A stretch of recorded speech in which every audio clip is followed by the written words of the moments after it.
शव यात्रा। अमरपुर नाम के एक गांव में विमल हलवाई अपने 2 छोटे बच्चों और बीवी के साथ रहता है। विमल की पत्नी ज्योति भूत प्रेत जादू टोने में बहुत माना करती थी। इसका बिल्कुल विपरीत विमल इन चीजों को दकियानुसी माना करता था। रोज की तरह विमल अपने मिठाई की दुकान जाने के लिए निकलने की हड़बड़ी में होता है। मैं निकलता हूँ ज्योति, देरी हो जाएगी, दुकान भी खोलनी है मुझे।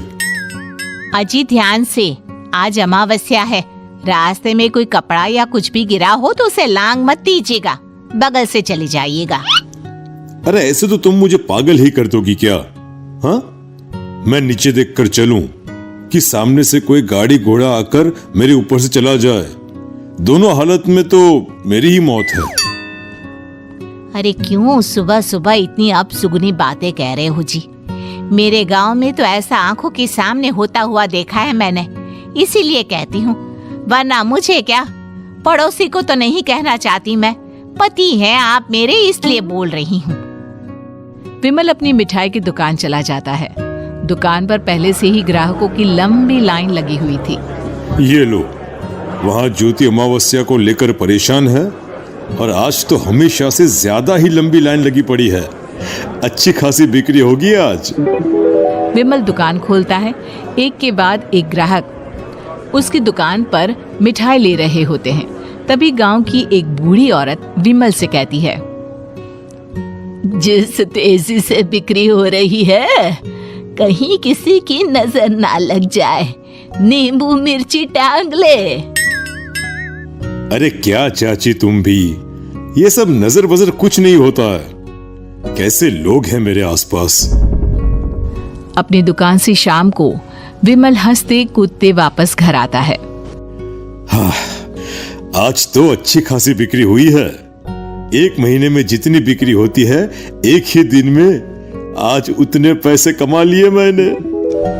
ये तो बहुत अच्छा हुआ जी, आज ही घर की नजर उतारी है मैंने। बिक्री तो अच्छी होनी ही थी। अच्छा, तुम खाना लगा दो, सारा माल बिक चुका है। मुझे शहर जाना होगा, कुछ चीजों की जरूरत पड़ेगी। रात भर मिठाई बनाऊंगा, तब जाकर कल सुबह दुकान खोल पाऊंगा। खाना खाकर विमल शहर जाने के लिए निकल पड़ता है। सुनिए जी, ध्यान से जाइएगा, चौरस्ते पर किसी जादू टोने की चीज पर पैर मत रख दीजिएगा। हे भगवान, हद हो गई ज्योति, ये तो मैं जा रहा हूं। विमल गुस्से से शहर जाने निकल पड़ता है। रात का काला घना अंधेरा, चांद की एक भी किरण ना होने के कारण अंधेरे में कुछ भी देख पाना मुश्किल था। जंगल के बीच के एक अधकच्चे रास्ते से विमल जा रहा होता है। चारों तरफ गुफ अंधेरा और सन्नाटा सुनाई दे रहा था, और सुनाई दे रही थी विमल के पैर के नीचे आ रहे सूखे पत्तों की आवाजें। तभी अचानक दूर से उसे कुछ आवाजें सुनाई देती है।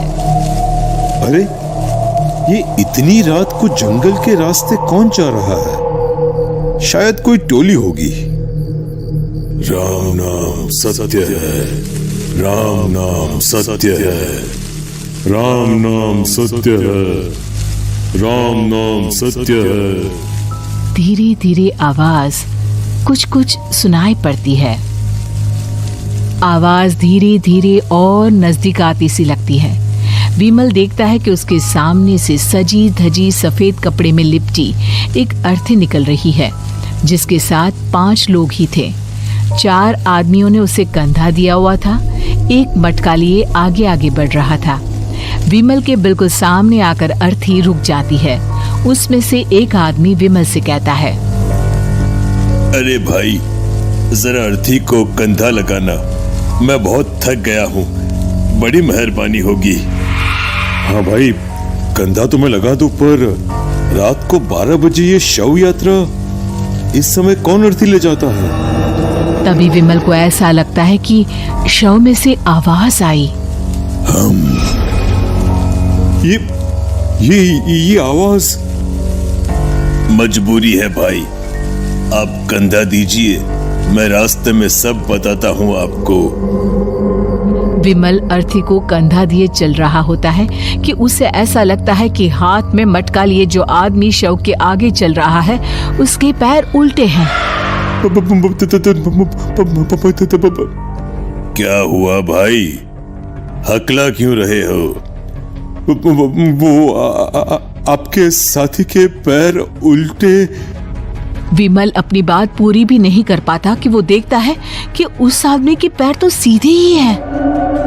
अरे नहीं, कुछ नहीं, मुझे शायद वहम हुआ होगा। धीरे धीरे सब आगे बढ़ रहे होते हैं।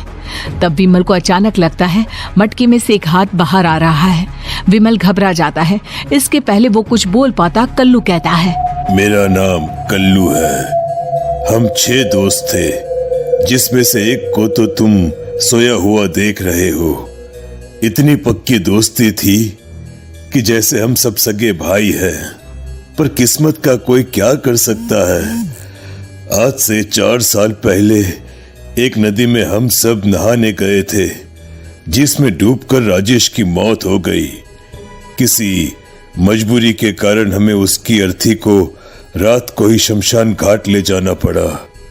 हम 5 उसे ले जा रहे थे। 4 साल पहले आप 5 में मैं कुछ समझा नहीं।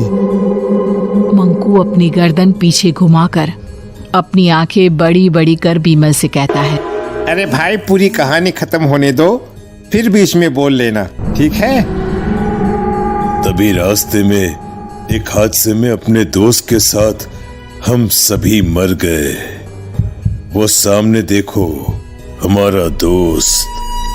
विमल सामने देखता है। उसे दिखता है कि एक ऐसा आदमी जिसका शरीर कई जन्मों से पानी के अंदर रहने के कारण सफेद पड़ गया है। उसकी आंखें बाहर की ओर निकली हुई थी।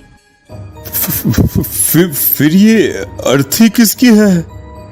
अर्थी के साथ के लोग अर्थी को नीचे रखते हुए एक साथ विमल की ओर देखते हुए कहते हैं, तुम खुद ही देख लो।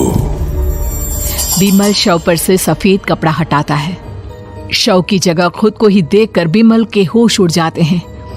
वो शव विमल की ही थी। पलक झपकते ही विमल उस अर्थी की जगह पर होता है। 6 के 6 दोस्त उसी तरह अर्थी को उठाकर चलने लग जाते हैं। राम नाम सत्य है। राम नाम सत्य है। राम नाम सत्य है।